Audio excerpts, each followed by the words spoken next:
Now, chess. Thanks, Palesa. Now, chess has been growing in popularity over the years, a game enjoyed by both old and young. Former first citizen Jacob Zuma is an avid player himself, and his foundation actually even holds an annual chess tournament. It's known as a gentleman's sport, but chess in South Africa has seen some controversy recently, with what seems to be a split in its leadership, even becoming the subject of a court order. To tell us more, I'm now joined by the president of Chess South Africa, Hendrik Du Toit. Thanks very much for joining us. Welcome to the program. Thank you for having me, Peter. All right, so chess is supposed to be a gentle sport between gentlemen. How is it that we're going to court over leadership issues? We always say we have all the legal moves on the board, and then the administrators have the illegal moves off the board. So what has basically happened is, and it's happened over a period in time, unfortunately, in South Africa, and I think that chess is not necessarily the only sport that is plagued a little bit by it, is that the what we call the good standing of our members. You know, when we go to next year, when we go to the elections, there's certain criteria to participate in the election. You have to be 18, you have to be a South African citizen, etc., to be able to cast your vote. People from the USA or England or wherever can't just go and cast the vote, or I can't take my 4-year-old to go and cast the vote in the election. And with our sports organizations, it's exactly the same. Where to be able to vote and participate, there's a certain criteria that you have to fulfill. So what unfortunately happened is it has deteriorated a little bit. But I must say, to be fair, chess in South Africa is extremely healthy. We just had a tournament with 2,100 participants. I think it's the biggest sporting event in South Africa. We've been having that now for, I think, over 40 years. But not to digress too much and to go into that.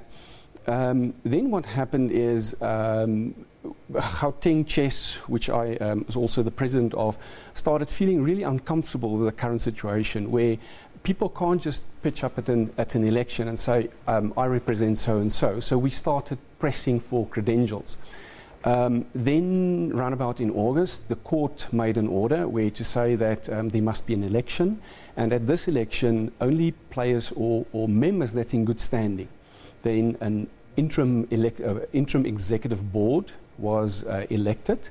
This interim executive board then did went through a whole process in defining on who is in good standing. Unfortunately, they came up and they said that nobody is in good standing. And Gauteng and the Players Commission was really aggravated by that, because we work very hard in Gauteng with our players, our administration, making sure that every person is doing their bit. It was also not fair to the volunteers, because remember that we are a volunteering organization. Nobody gets paid. So everybody is a volunteer. And then you go to a lot of volunteers that's saying, listen, that's working very hard. You tell them, sorry, you didn't do your job. So we felt that that was not fair. We went to court with all the documentation to say, and all that we were interested in to say, is Gauteng in good standing, or is Gauteng not in good standing? And the court came back and said, yes, Gauteng, and the Players Commission also did the same. All right, so the accusations are that Gauteng and the Players Commission have hijacked Chess South Africa and have made it elitist, and that your board is not transformed. It's about white people versus black people.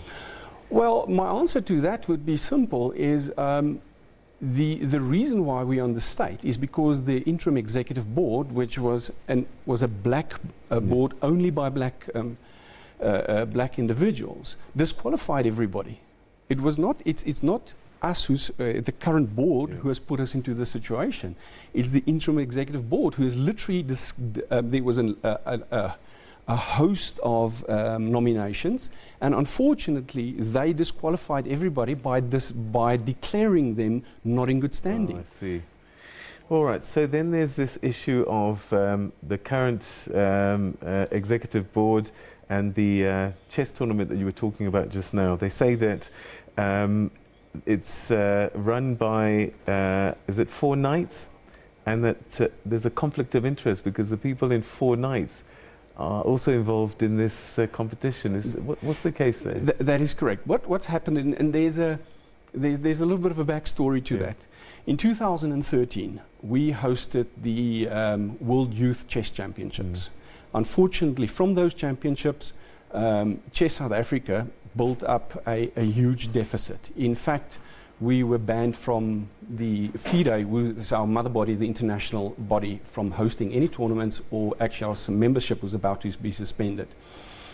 And just by the way, one of these members that are now a member of that making these accusations were part of that board who incurred this debt, right? At the time, the region Tshwane Chess, we worked very hard.